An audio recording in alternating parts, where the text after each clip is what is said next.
नमस्कार, मैं हूं राजेंद्र तिवारी और आप देख रहे हैं अनब्रेकिंग। अनब्रेकिंग के इस वीडियो में आपका स्वागत है। तो जो राहुल गांधी ने कल अखबारों में एक लेख लिखा था और जिसमें मैच फिक्सिंग यानी महाराष्ट्र के चुनाव को मैच फिक्सिंग कहा था और उसके उन्होंने कारण दिए थे, उसको लेकर के पूरी भारतीय जनता पार्टी राहुल गांधी पर पिल गई।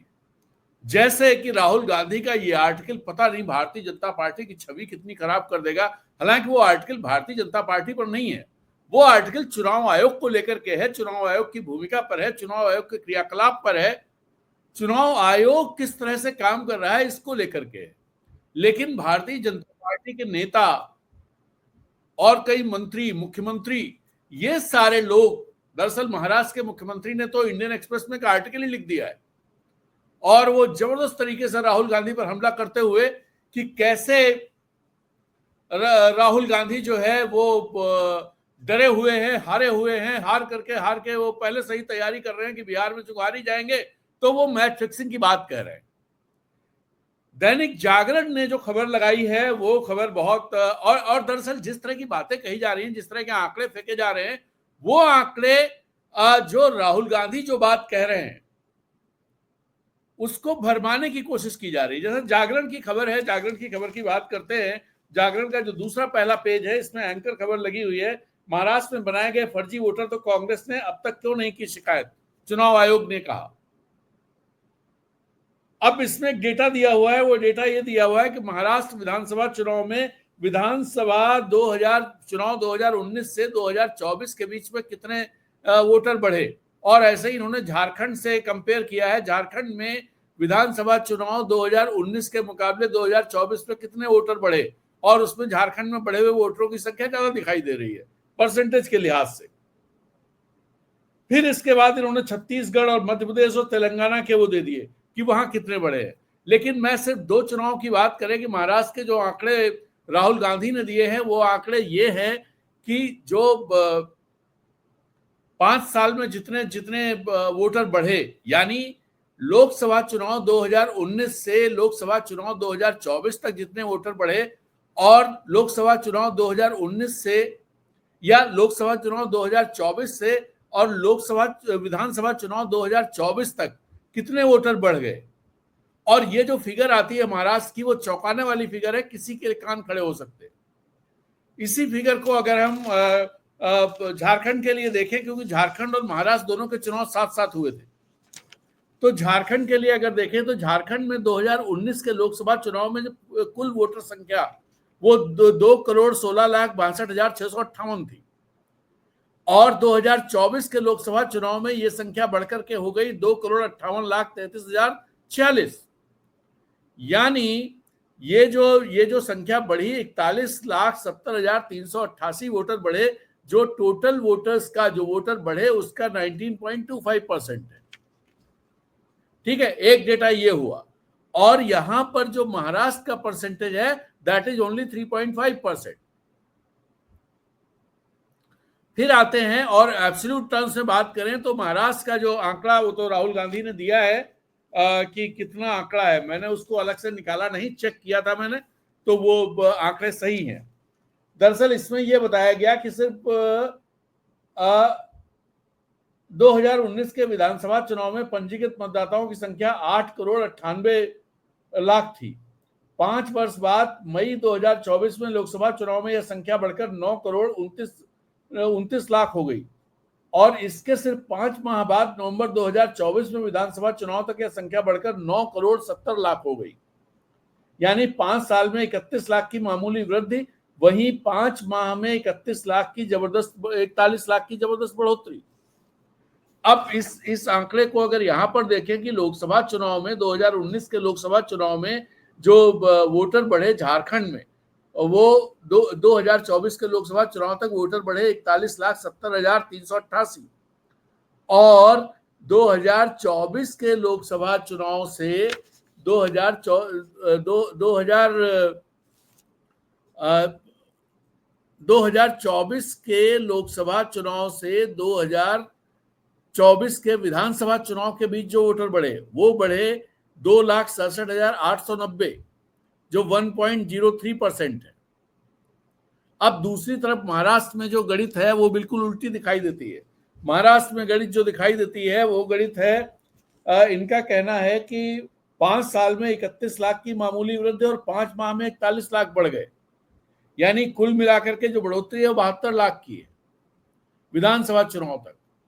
तो ये कैसे संभव है, ये बड़ा सवाल है, रहेगा जब तक कोई ऐसा जवाब नहीं देता है चुनाव आयोग जो कन्विंसिंग हो। या तो वो कहे कि उनसे चूक हो गई और लोकसभा चुनाव के दौरान जो वोटर या पोलिंग रोल्स जो थे, वोटर रोल्स जो थे, उनको वो ढंग से रिवाइज नहीं किए गए, इस वजह से वहां संख्या कम दिख रही है, और बाद में जब ढंग से हमने रिवाइज किया तो फिर इसमें ये चीजें दिखाई दी। या तो चुनाव आयोग ये कहे, नहीं तो और कोई बात ही नहीं हो सकती इस बात की कि आपके 5 साल में 31 लाख वोटर बढ़े हों और 5 महीने में 41 लाख बढ़ जाए। ये दरअसल एक बड़ा ऐसा फिगर है जिस फिगर से संशय, जितना इसके बारे में इस फिगर से भरमाने की कोशिश होती है, संशय उतना बढ़ता चला जाता है। तो एक तो ये बात हुई। दूसरी बात ये कि राहुल गांधी ने जो कल आर्टिकल लिख दिए, ये आर्टिकल लिखा और जो हिंदी में तो जागरण में छपा और बाकी मराठी अखबार में, कुछ दूसरे अखबारों में, अंग्रेजी में इंडियन एक्सप्रेस में छपा, इस आर्टिकल से इतना डर क्यों नहीं है भारतीय जनता पार्टी? पहली बात।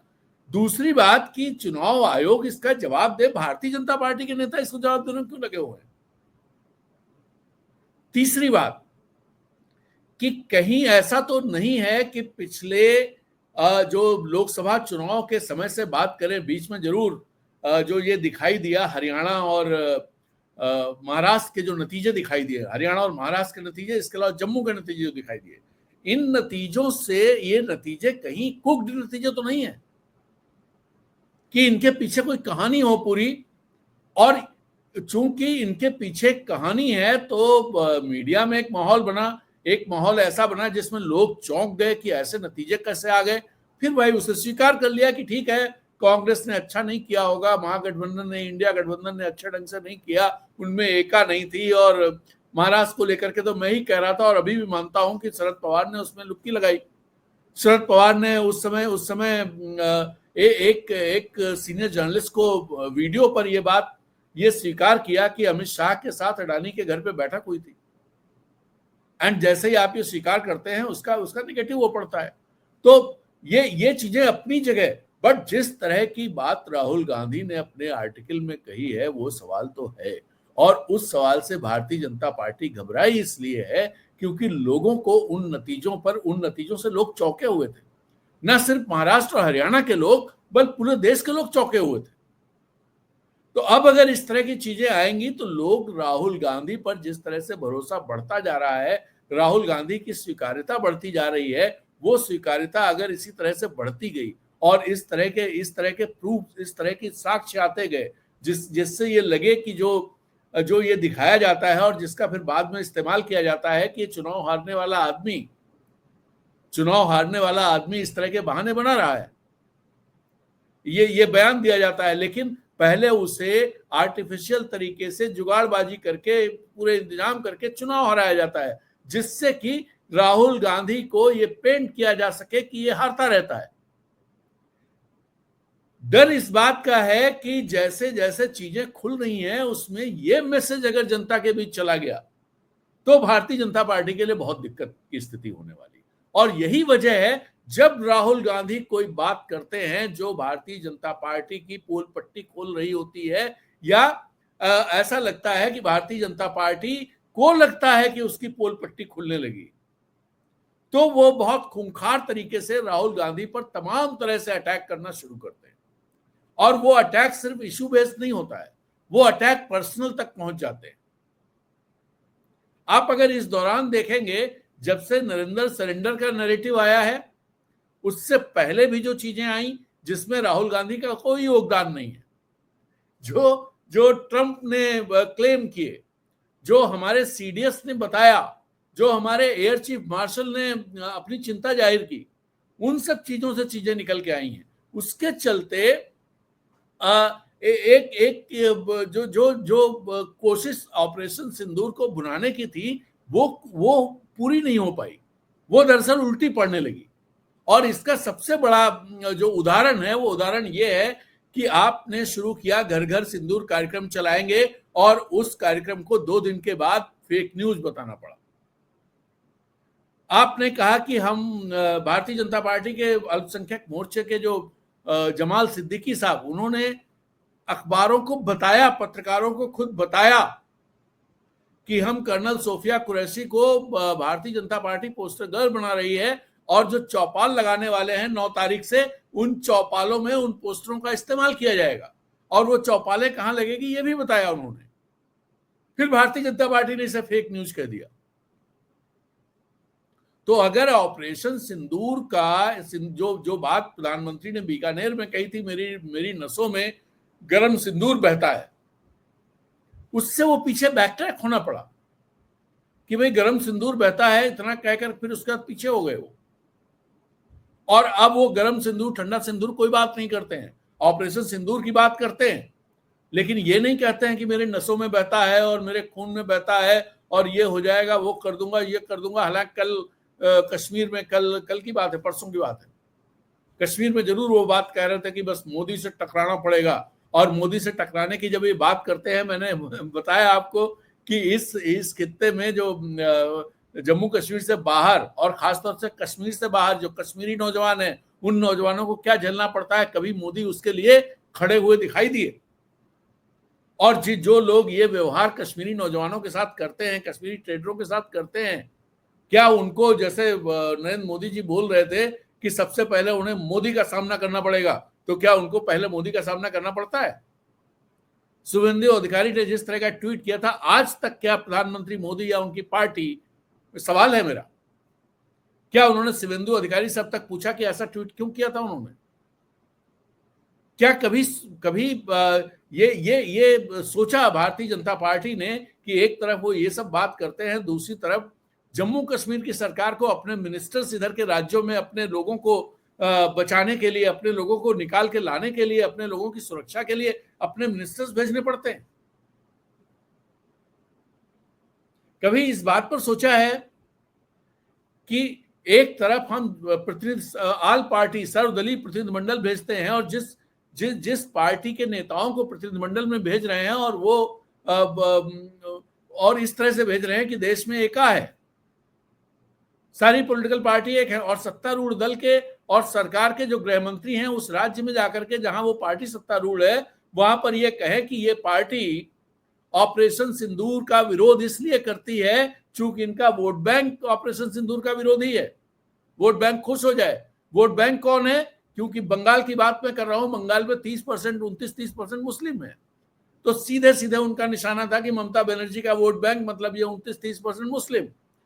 जब वो कहते हैं कि वो अपना वोट बैंक खुश हो जाए उनका, तो वोट बैंक खुश होने का मतलब ये हुआ कि ऑपरेशन सिंदूर की आलोचना करने से, ऑपरेशन सिंदूर का विरोध करने से जो ये 29-30% लोग हैं खुश होते हैं। इसका मतलब क्या हुआ? इसका मतलब ये हुआ, गृह मंत्री ये कह रहे हैं कि देश का जो मुसलमान है, बंगाल का जो मुसलमान है, वो ऑपरेशन सिंदूर के साथ नहीं है। और आप कहते हैं साहब हम ऐसा करेंगे, ऐसा करेंगे, ऐसा करेंगे, सब एका है, सब बहुत अच्छा है। ये चीजें हो रही। और वही चीज जिस पॉइंट पर मैं आ रहा था, वो पॉइंट ये, जब नरेंद्र सरेंडर कहा उन्होंने, तो नरेंद्र सरेंडर कहते ही जैसे ही ये चीज तेजी पकड़ी, आप देखिए उसके बाद से पूरा, नरेंद्र सरेंडर के बाद से पूरा नैरेटिव चेंज हो गया है। और नरेंद्र सरेंडर न सिर्फ ऑपरेशन सिंदूर से जुड़ा, सीज फायर से जुड़ा, बल्कि वो जाति जनगणना से भी जुड़ गया। और आज की स्थिति यह है कि जैसे बिहार में चुनाव होने वाला है, अब 3 महीने के बाद, 4 महीने के बाद वहां इलेक्शंस हैं। हम लोग जून में बैठे हुए हैं, जुलाई, अगस्त, सितंबर में प्रोसेस शुरू हो जाएगी, अक्टूबर में चुनाव है, नवंबर पहले हफ्ते में मुझे लगता है रिजल्ट आ जाने चाहिए, हर बार आ जाते हैं। तो अब लेकिन वहां पर क्या, किसका नैरेटिव चल, जब 2024 के चुनाव में भले प्रधानमंत्री जितना ही कांग्रेस को अटैक कर रहे थे, जितना वो बता रहे थे कि साहब मंगलसूत्र छीन लिया जाएगा और भैंस छीन ली जाएगी, घर छीन लिया जाएगा, ये लोग मुजरा कर रहे हैं, इस टाइप के शब्दों का इस्तेमाल करते थे वो। मुस्लिम लीग का घोषणा पत्र उन्होंने बताया था कांग्रेस के घोषणा पत्र को। यानी उस समय कहानी ये थी कि राम मंदिर के प्राण प्रतिष्ठा के बाद भी देश में जो पॉलिटिकल नैरेटिव खड़ा था, जो पॉलिटिक्स चल रही थी, वो पॉलिटिक्स राहुल गांधी द्वारा खड़े किए गए नैरेटिव के आसपास घूम रही थी। यानी राहुल गांधी पॉलिटिक्स के केंद्र में थे। इस बार फिर पॉलिटिक्स के केंद्र में राहुल गांधी खड़े हो गए हैं। नरेंद्र सरेंडर के जरिए, मैच फिक्सिंग के जरिए और जाति जनगणना के जरिए फिर से राहुल गांधी केंद्र में खड़े हो गए हैं। और कोई भी पार्टी, वो भारतीय जनता पार्टी हो, वो जेडीयू हो, जो भी विपक्षी जो भी पार्टियां हैं, मतलब इनके विपक्षी जो पार्टियां हैं, उनमें कोई भी पार्टी राहुल गांधी के अलावा और कोई नैरेटिव दे, मतलब वो अपना इंडिपेंडेंट नैरेटिव दे पाएगी, इसमें मुझे संशय है। उसे राहुल गांधी के नैरेटिव पर ही रिएक्ट करना पड़ेगा, चाहे वो नरेंद्र सरेंडर हो, चाहे वो जाति जनगणना हो, चाहे वो मैच फिक्सिंग हो। और यही वजह है कि भारतीय जनता पार्टी के जेपी नड्डा से लेकर के देवेंद्र फडणवीस तक, किरण रिजिजू और कौन कौन, पता नहीं कौन कौन, सारे लोग राहुल गांधी पर पिल गए। कोई कह रहा है इनको कुछ आता जाता नहीं, कोई कह रहा हारने वाले हैं तो इसलिए ऐसा कर रहे हैं, कोई कह रहा कि नहीं नहीं ये तो गलत है। जैसे देवेंद्र फडणवीस ने अपना मार रिसर्च करा करके उसमें चीजें लिखवाई हैं कि देखिए एक जगह तो कांग्रेस भी जीत गई, एक जगह तो एनसीपी जीत गई, जहां पर वोट इतना बढ़ा, जहां पर पोल परसेंटेज इतना बढ़ा। मैं तो एक और रिकॉल करिए आप 2024 का चुनाव, 2024 के चुनाव के पहले और दूसरे चरण का जो फाइनल पोलिंग परसेंटेज था, वो कितने दिन बाद जारी हुआ और उतना टाइम क्यों लगा, सोचिएगा इस पर। तो इसी के साथ इजाजत दीजिए, आपका दिन शुभ हो। Have a nice day. नमस्कार, जय हिंद।